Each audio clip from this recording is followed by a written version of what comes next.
गुरुदेव, मैं अपनी बेटी की बात करना चाहता हूँ।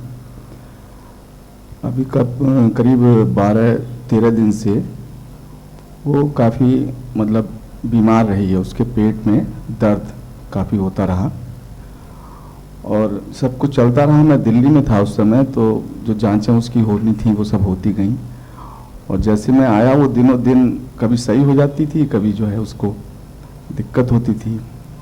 29, 30, 31 और आज का दिन पूरा दिन अस्पताल में रहा हूँ मैं।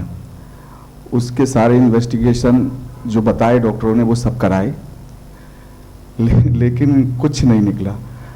3 अल्ट्रासाउंड और जो भी अच्छे स्पेशलिस्ट गैस्ट्रो के डॉक्टर और यहाँ तक लेडीज़ डॉक्टर उनको भी दिखाया, करीब 6 डॉक्टरों को दिखा चुके स्पेशलिस्ट को, कुछ भी नहीं निकलता है।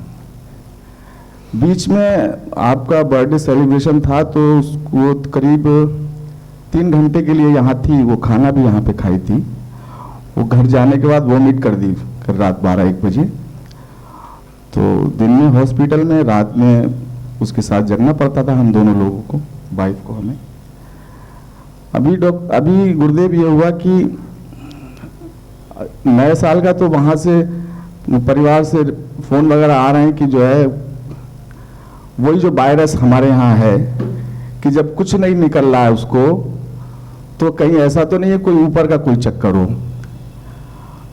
तो साथ में वो आपका भी परिवार आता ही है हमारा। तो हमारी अम्मा 80 साल की, वो वहाँ जब गई थी तो 3 घंटे के लिए बिल्कुल सही थी वो, और वहाँ से आने के बाद फिर उसको वो हुआ। तो वो उसी परिदृश्य को वो यहाँ से जोड़ने का, तो गुरुदेव मैं शांति में रहता हूँ, लेकिन जब इस टाइप की बात होती है तो मुझे गुस्सा भी उतना ही आता है। तो कुछ थोड़ा सा आज भी सब लोग आने को थे, लेकिन मैं अकेला आया। तो इस बात को समझने के लिए देखिए, ये चीज़ है, जब भी ऐसी चीज़ें होती हैं तो हमेशा मैं कहता हूँ पहले सारी डायग्नोसिस कराइए। डायग्नोसिस में कुछ नहीं निकलता तो आप ये सोच सकते हैं बहुत सारी प्रॉब्लम जो होती हैं साइकोसोमैटिक होती हैं।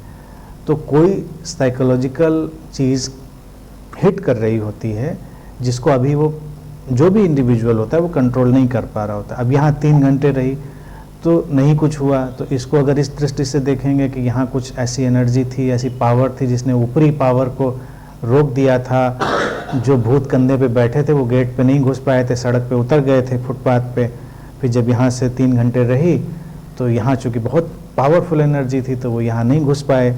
फिर जब गेट से निकली तो फिर वो कंधे पे बैठ के घर चले गए। तो एक ऐसी फिलॉसफी भी हो सकती है, लेकिन इसको अगर सही अर्थों में समझें तो ये है कि यहाँ आके वो रिलैक्स हो गई। यहाँ आके वो उसके अंदर जो भी एंजाइटी या जो भी किसी भी तरह का जो मेंटल डिसऑर्डर होगा वो सेटल्ड हो गया। तो इसीलिए 3 घंटे चीज़ें नहीं।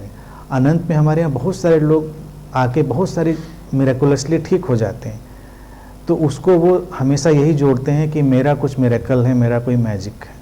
हाँ, मैजिक तो है। मैजिक ये है कि आप रिलैक्स हो जाते हैं, आप पीसफुल हो जाते हैं, बस इतना ही मैजिक है। लेकिन ये नहीं है कि कुछ एक्स्ट्रा उसमें ट्रांसप्लांट होता है।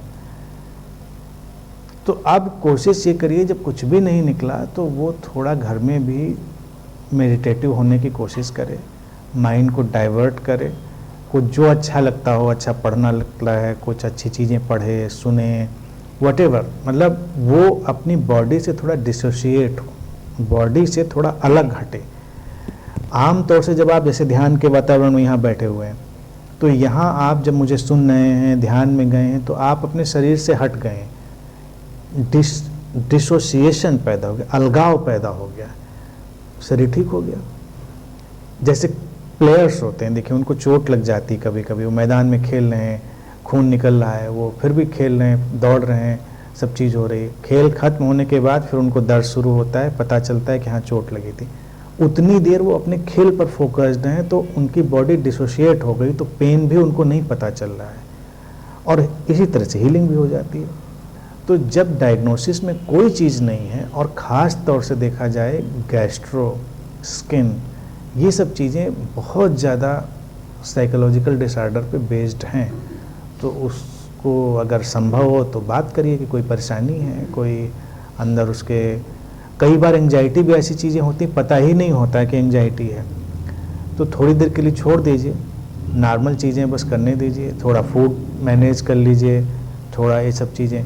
ये देखिए जो सर्दियों का वातावरण है ना, ये वक्त जो जब आपको धूप नहीं दिख रही है और ये सब हो रहा है, तो बहुत सारे ऐसे मुल्कों में जहाँ लंबे लंबे वक्त तक धूप नहीं दिखती है, वहाँ तो ये नॉन फिनोमिना है, वहाँ तो डिप्रेशन में लोग चले ही जाते हैं और परेशानियाँ फेस करते हैं।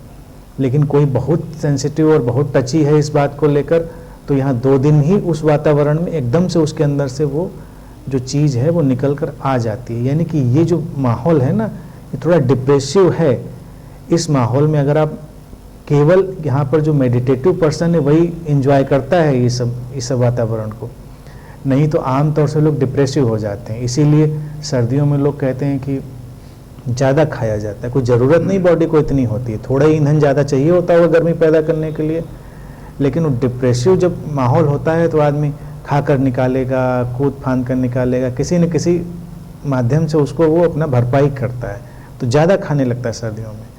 तो ये ऐसी कोई वजह हो सकती है, थोड़ा उसको कहिए खुश रहने की कोशिश करे, जो उसके मन में हो करे, बस होपफुली ठीक हो जाएगी। वो गुरुदेव मैंने इस एंगल पे देखा है, डॉक्टर को भी दिखाया कि कुछ साइकोलॉजी, वो सबसे ज़्यादा मुझसे इंटरकनेक्ट है, दोनों बच्चों के अपेक्षा वो मुझसे ज़्यादा बात करती है और वो कॉन्फिडेंट है। वो कल उसका एग्ज़ाम भी है, मुझसे ये कह रही थी पापा कल रात की ड्यूटी और लगाओ, मुझे एग्ज़ाम दिलवाना आप चल के, अगर दर्द होगा तो मैं दवाई खा लूँगी लेकिन एग्ज़ाम जरूर जाऊँगी। ठीक है, तो एग्ज़ाम देने दीजिए, एग्ज़ाम देगी तो उसे और ओवरकम करेगी।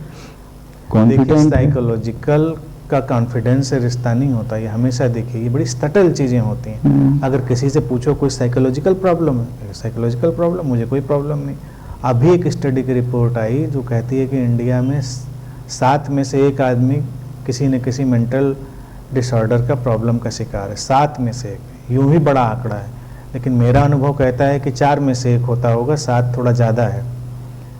तो ये मत सोचिए, किसी से क्या आप पूछेंगे कोई एंजाइटी है तो कहेगा कौन सी एंजाइटी, चेहरे पे एंजाइटी लिखी होगी, वो कहेगा कौन सी एंजाइटी, पता भी नहीं होता ना। बहुत सारी चीज़ें इंसान को पता ही नहीं होती हैं, उनको पकड़ना बहुत डिफ़िकल्ट होता है, उसको साइकोलॉजिस्ट भी कई बार नहीं पकड़ पाते। इसीलिए हम लोग उपाय उसका सीधा करें कि उसकी चर्चा में मत जाइए, थोड़ी देर ध्यान में बैठो, शांति से बैठो, कुछ नहीं तो थोड़ा ओम की चैंटिंग कर लो, अगर उधर से ही उसका मन लगता है विपश्यना कर लो, साइलेंस में बैठना अगर मुश्किल है, डू समथिंग, कुछ करो उस चीज़ में। बता पाना बहुत मुश्किल है, उसके लिए बहुत एनालिसिस चाहिए होती है, बहुत एक्सपर्टाइज चाहिए होता है किसी के अंदर से निकालने के लिए, जब वो और ख़ुद उसको समझने के लिए जब वो बता पाए कि मेरे अंदर ये प्रॉब्लम है।